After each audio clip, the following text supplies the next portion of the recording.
नमस्कार दोस्तों, कैसे हैं आप लोग? आशा करते हैं अच्छे ही होंगे। और मेरा नाम सत्यम है और आप सभी का स्वागत है हमारे यूट्यूब चैनल सौर्य ऑनलाइन क्लासेस में। हमारा मॉडर्न हिस्ट्री का सीरीज चल रहा है, जिनके अंदर जो मैंने टॉपिक लिया है यूरोपियन कंट्री या यूरोपियन कंपनी का आगमन भारत में। और इस टॉपिक पर 4 वीडियो ऑलरेडी बन चुका है, आपको हमारे चैनल के प्ले लिस्ट में मिल जाएगा, प्लीज़ जाके वहाँ पर आप देख सकते हैं। तो चलिए आज की टॉपिक को स्टार्ट करते हैं। तो आज की टॉपिक को स्टार्ट करने से पहले प्रीवियस लेक्चर पे मतलब पिछले क्लास में जो मैंने पढ़ा था उसको एज ए ब्रीफ स्टोरी, छोटा सा स्टोरी में समझने की कोशिश करते हैं, फिर आज की सेशन को स्टार्ट करेंगे। ठीक है। तो हमने प्रीवियस लेक्चर में पढ़ा था कि 1608 ईस्वी में कैप्टन विलियम्स हॉकिंस नाम का व्यक्ति जेम्स प्रथम के कहने पर गुजरात की ओर मतलब भारत की ओर ट्रेड करने के लिए रवाना होते हैं। किसके कहने पर? जेम्स प्रथम के कहने पर। कौन से डेट को? 1608 में। कौन? कैप्टन विलियम्स हॉकिंस नाम का व्यक्ति। याद रखिएगा दोस्तों, निकलने से पहले वो 2 लैंग्वेज सीखते हैं, जिसका नाम है फारसी, पोर्तुगीज। 1609 में पहुंचते हैं कहाँ पे? गुजरात में। किसके पास? जहांगीर के पास। और वहाँ पे फारसी और पोर्तुगीज में बात करते हैं। इसके अंदर ये टैलेंट को देख करके जहांगीर इसको रैंक ऑफ मनसाब 400 के टाइटल से या के उपाधि से इसको मतलब पुकारा जाता है, उपाधि दिया जाता है। किन की तरफ से? जहांगीर की तरफ से। ये किसकी रैंक होती है? ये आपकी मिलिट्री रैंक होती है, सेना की रैंक होती है, रैंक ऑफ मनसाब 400। उसके बाद इंग्लिश इसको आता ही है, तो इंग्लिश खान भी बोला जाता है। और ये एक अपने ब्रिटिश किंग का, जेम्स प्रथम का लेटर लेके पहुंचे रहते हैं। पहुंचने के बाद 1608 में निकलते हैं, 1609 में पहुंचते हैं। पहुंचने के बाद जहांगीर से एक अंग्रेज़ों के लिए गुजरात के अंदर फैक्ट्री खोलने की अनुमति मांगते हैं।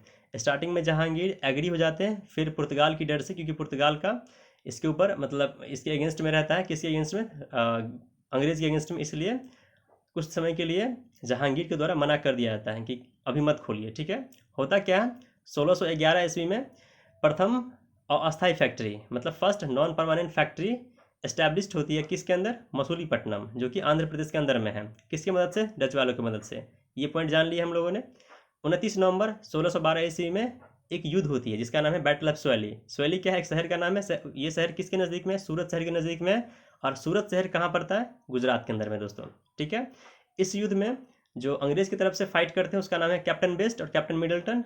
और पुर्तगाल की यहाँ पे हार होती है, और ये पुर्तगाल की बहुत बड़ी हार होती है दोस्तों। यहाँ पे एक हिस्ट्री चेंज में देखने को मिलेगा, मतलब हिस्ट्री में बदलाव हो जाती है। जैसे कि 100 वर्षों पहले से 1498 में, सपोज कीजिए 1498 या 1500 के आसपास ही वास्को डी गामा भारत आए थे, तभी से इनका ट्रेड चलता रहता है।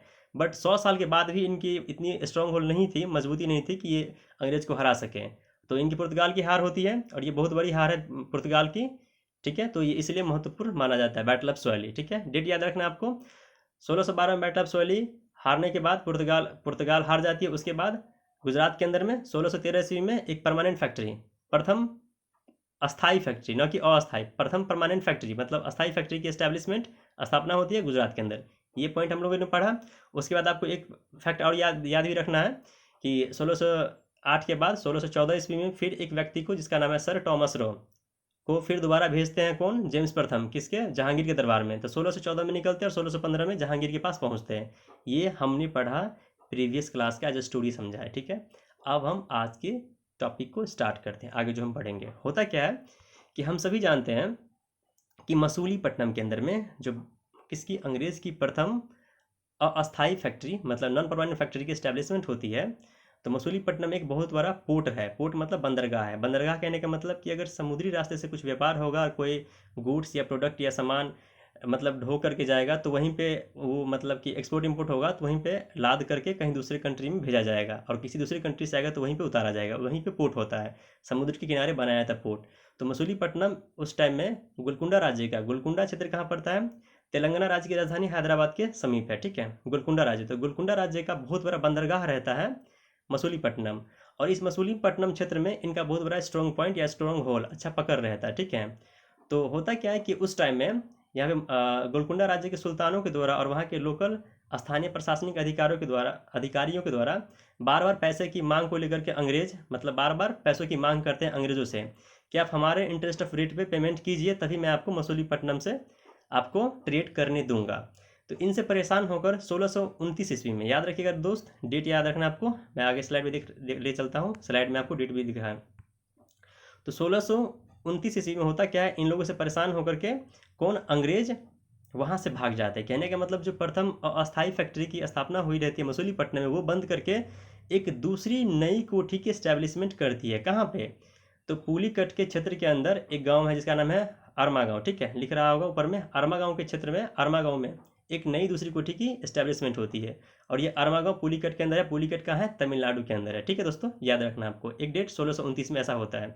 जस्ट गोलकुंडा के सुल्तान फिर 4 साल बाद 9 3 12 1632 ईस्वी में एक गोल्डन फरमान अंग्रेजों के लिए जारी करते हैं जिसका नाम है अब्दुल कुतुब शाह। गोलकुंडा के सुल्तान रहते अब्दुल कुतुब शाह के द्वारा एक गोल्डन फरमान जारी किया जाता है।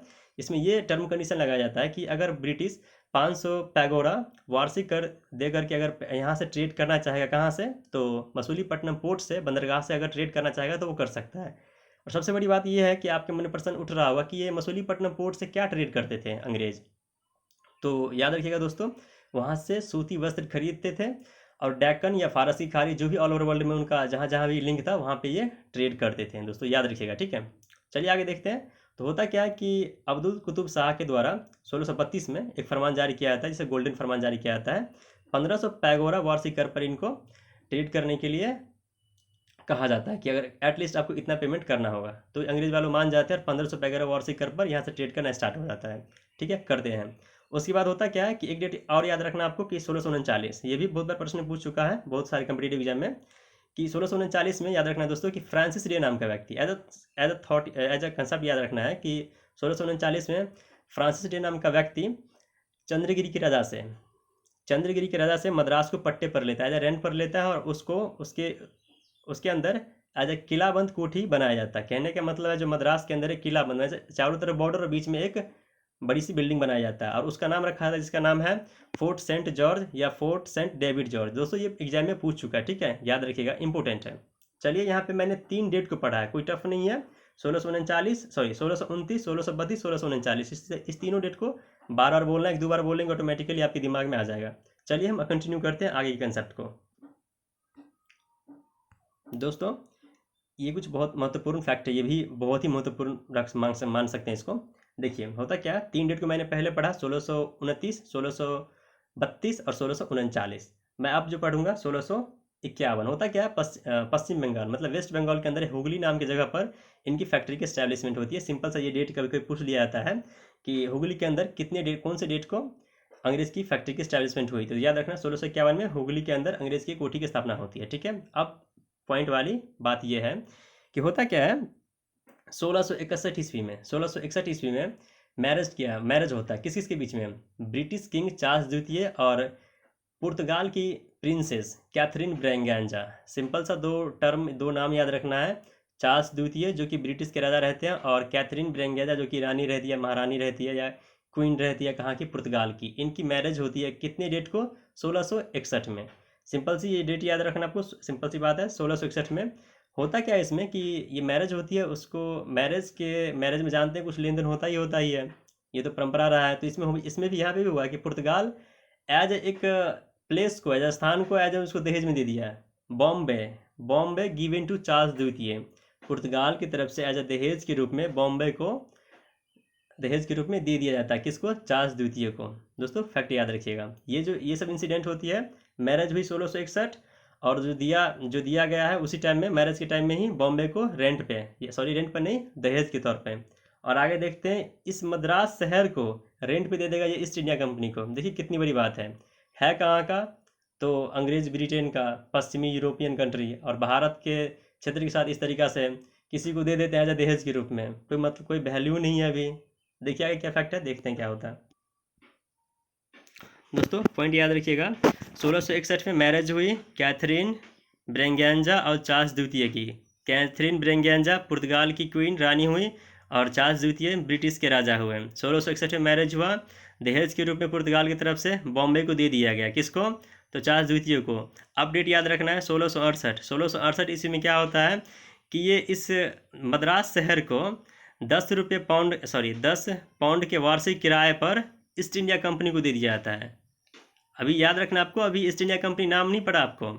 इस कंपनी का जो नाम हमने 1600 ईस्वी में जो स्टैब्लिशमेंट हुआ था कंपनी का, ब्रिटिश की जो है, इसका नाम है Governor and Company of merchants of London Trading into the East Indies. इसका नाम अभी पड़ा नहीं है East India Company, but as हम लोग पॉपुलर है इसलिए हम लोग ऐसी शॉर्टकट याद रखने के लिए हम लोग इसको स्टडी करते हैं। ठीक है, वो भी हम कंसेप्ट को पढ़ेंगे कि इसकी कब एकीकरण होता है और ये ईस्ट इंडिया कंपनी नाम कैसे पड़ता है और कौन सा ऐसा एक्ट के द्वारा होता है, उसको भी स्टडी करेंगे। तो अभी ये फैक्ट को समझने की कोशिश करते दोस्तों कि 1668 ईस्वी में, डेट याद रखना कि 1661 में मैरिज होती है, दहेज के रूप में दिया जाता है, और 1668 में ये मद्रास को ईस्ट इंडिया कंपनी को रेंट पे दे दिया जाता है, मद्रास शहर को, कि आप दीजिए और 10 पाउंड मुझे वार्षिक कर पेमेंट कीजिएगा और अपना इस क्षेत्र से जो कुछ भी ट्रेड वगैरह करना है कीजिए। किसको दे दिया जाता है? ईस्ट इंडिया कंपनी, या जिसे हम मर्चेंट्स ऑफ एडवेंचर कह सकते हैं, और या जिसे the company governor and the company of merchants of London Trading into the East Indies. इतना बड़ा नाम है इसलिए मर्चेंट्स ऑफ एडवेंचर याद रखिए, या अदरवाइज तो ईस्ट इंडिया कंपनी ही बोल लीजिए। बस कंसेप्ट याद रखना है आपको कि क्या क्या हो रहा है, क्या क्या नाम है इसका, ठीक है। तो होता क्या कि उस टाइम में ईस्ट इंडिया कंपनी का मद्रास के अंदर में जो गवर्नर बनाया जाता है या हेड बनाया जाता है, जिसका नाम है गेरोल्ड ओंगियार। दोस्तों ये फैक्ट याद रखना है आपको। पूछ लिया जाता है कि बॉम्बे का वास्तविक संस्थापक कौन है, तो ये गेरोल्ड ओंगियार का नाम रखिए, याद रखिएगा। Bombay was founded by Gerald Aungier. उस same as it is Calcutta के बारे में पूछ लिया जाता है कि कलकत्ता की खोज किसने किया था, या उसका जो फाउंडेड है या उसकी जो स्टैब्लिशमेंट में किसका अच्छा योगदान रहा है, तो सेम जॉब चार्नॉक, ठीक है। ये जॉब चार्नॉक को याद रखना है कलकत्ता से, और गेरोल्ड ओंगियार को मद्रास से, सॉरी बॉम्बे से। सुल्तानती, गोविंदपुर और कालीकट्टा को मिला करके कलकत्ता की स्टैब्लिशमेंट की जाती है, ठीक है, कलकत्ता बनाया जाता है। Same as it is previous slide पे भी और प्रीवियस जस्ट 2 सेकंड पहले, 2 मिनट पहले हमने ये पढ़ा था कि फ्रांसिस डे नाम का व्यक्ति चंद्रगिरी के राजा से मद्रास को पट्टे पर लेकर के वहाँ पे किलेबंद किला का निर्माण करता है, ठीक है। और तो सिंपल सी बात है कि मद्रास की खोज अगर पूछा जाए कुछ किसने किया था, तो फ्रांसिस डे नाम का व्यक्ति। ये कुछ फैक्ट थी, याद रखना है। अब चलते हैं इससे महत्वपूर्ण फैक्ट को समझते हैं क्या है। तो दोस्तों आपके सामने जो भी स्लाइड दिखेगा, ये भी इसको एज एम वी मार्क कीजिए। ये अगर स्टेट पीसीएस, चाहे बीपीएसयू चाहे आपका यूपी पीसीएस हो, राजस्थान पीसीएस हो, झारखंड पीसीएस हो, कहीं में भी पूछ सकता है, कोई इशू नहीं है। और में भी हो सकता है तो सिविल सर्विस के प्रीलिम्स में भी आ सकता है। होता क्या दोस्तों, याद रखने वाली बात यह है कि 1688 ईस्वी में, डेट याद रखना आपको दोस्तों, 1688 ईस्वी में ईस्ट इंडिया के प्रतिद्वंदी द्वारा, प्रतिद्वंदी मतलब क्या है, मतलब कि इसके कंपटीटर जो खड़ा उतरे होंगे कि अगर ईस्ट इंडिया कंपनी ट्रेड कर रही है भारत के साथ, तो क्यों ना हम भी अपनी कंपनी को इस्टेब्लिश करें और हम भी ट्रेड करें। तो ईस्ट इंडिया कंपनी के प्रतिद्वंदी द्वारा 1688 ईस्वी में किसके अंदर, लंदन के अंदर में एक नई कंपनी की स्थापना करती है। और उस नई कंपनी का जो नाम रखा था उसका नाम ही है नई कंपनी, न्यू कंपनी के नाम से 1688 ईस्वी में किसके द्वारा, ईस्ट इंडिया कंपनी के वहाँ के लोकल प्रतिद्वंदी द्वारा इस्टेब्लिशमेंट की जाती है। एक डेट याद रखना आपको, 1688, ठीक है। उसके बाद क्या होता है, आपके सामने दिख रहा होगा 1694, ये 1694 दिख रहा है। 1694 में होता क्या कि हाउस ऑफ कॉमन्स, दोस्तों ये हाउस ऑफ कॉमन्स वर्ड आपके सामने दिख रहा होगा, आपके मन में या आपके दिमाग में प्रश्न आ रहा होगा कि ये क्या है। तो दोस्तों इतना याद रखना है, जैसे कि हमारे भारत के अंदर एक पार्लियामेंट नाम का कोई भवन है, ठीक है, पार्लियामेंट जो संसद भवन जिसे कहते हैं। तो संसद भवन के अंदर अगर कोई भी बिल पारित होगा या कोई भी बिल पास होने को रहता है या कोई प्रस्ताव पारित होने को रहेगा, तो लोकसभा राज्यसभा उसके बाद जो भी प्रेसिडेंट साइन वगैरह करेंगे, फिर वो बिल मार्केट में लॉन्च हो जाएगी, ठीक है। सेम एज इट इज़ जैसे कि पार्लियामेंट है भारत के अंदर में, same as it is House of Commons है लंदन के अंदर में, दोस्तों याद रखिएगा, ठीक है। तो हाउस ऑफ कॉमन्स में एक प्रस्ताव पारित होता है, ठीक है। एज सपोज कीजिए तो हाउस ऑफ कॉमन्स हो तो गवर्नमेंट सरकारी कंपनी बनेगी है, तो हाउस ऑफ कॉमन्स में एक प्रस्ताव पारित होता है। इसके अंतर्गत डेट याद रखना कि ये पूछ लिया जाएगा आपसे कि जो हाउस ऑफ कॉमन्स के अंदर जो प्रस्ताव पारित किया गया वो कौन से डेट को, 1694 में, कि जिसके आधार पे 1698 ईस्वी में 2 कंपनी की इस्टेब्लिशमेंट की गई। तो 1698 ईस्वी में जनरल सोसाइटी और English company trading in the east की इस्टेब्लिशमेंट की गई। याद रखना है दोस्तों, ये जो न्यू कंपनी ऊपर में लिख रहा है आपको, 1688 में प्राइवेट कंपनी हुई, और 1694 के प्रस्ताव पारित होने के आधार पर किसके किसके द्वारा, तो as a House of Commons के द्वारा। जैसे कि भारत के अंदर पार्लियामेंट है, लंदन में हाउस ऑफ कॉमन्स है, व्हाइट हाउस अमेरिका के अंदर है, सेम एज इट इज वही सब कुछ है, ठीक है। तो 1694 के एक प्रस्ताव पारित होने के बाद 1698 में, जस्ट 1698 में 2 फैक्ट्री की इस्टेब्लिशमेंट की गई, जिसका नाम रखा गया जनरल सोसाइटी और एक का नाम रखा गया English company trading in the east, ठीक है। अब इसकी मर्जिंग होगी, मतलब एकीकरण होगा और एक यूनिट में एक कंपनी की इस्टेब्लिशमेंट की जाएगी। उसके बाद ईस्ट इंडिया कंपनी का नाम रखा जाएगा। वो भी एक चार्टर फरमान जारी किया जाता है लंदन के थ्रू, उस चार्टर को याद रखना है, जिसका नाम है 1833 का। देखिए आगे स्लाइड पे वो भी आएगा, देखते हैं। आपके सामने दोस्तों स्लाइड दिख रहा होगा, इसमें ये डेट है कि 1688 में द न्यू कंपनी की इस्टेब्लिशमेंट की गई। ये एक अलग वे में लिखा गया, एज आपको ऐसे ही अपने कॉपी में नोट्स बनाना है। होता क्या कि जब एग्जाम के टाइम में आप पेपर देने जाओगे तो 2-2.5 घंटे या हाफ एन आवर के अंदर में आप सारा का सारा हिस्ट्री तो बुक नहीं स्टडी करके जा सकते हैं। तो एज ए जितना पॉइंट आपको इसमें मेंशन किया गया दोस्तों, काफ़ी है एटलीस्ट इतना। अगर मैं जितना कंटेंट आपको प्रोवाइड करा रहा हूँ स्लाइड पे, एटलीस्ट इतना आपने नोट कर रखा और इतना पढ़ के आप गया, तो मैक्सिमम से मैक्सिमम मेरा कहना है कि 99% क्वेश्चन आपको डील हो जाएगा यहाँ से। चैलेंज तो नहीं कर सकता, मेरा अपना उम्मीद है। एज आप पढ़ने को तो जो कुछ भी चाहे जो कुछ भी पढ़ सकते हैं आप। तो होता क्या कि 1688 में हमने देखा कि न्यू कंपनी की इस्टेब्लिशमेंट होती है एज अ प्राइवेट कंपनी, एक उनके कंपटीटर के द्वारा खोला जाता है लंदन के अंदर में। और हाउस ऑफ कॉमन्स में 1694 में एक प्रस्ताव पारित के आधार पर 1698 में 2 कंपनी की इस्टेब्लिशमेंट की जाती है, जो कि general society, English company trading in the east.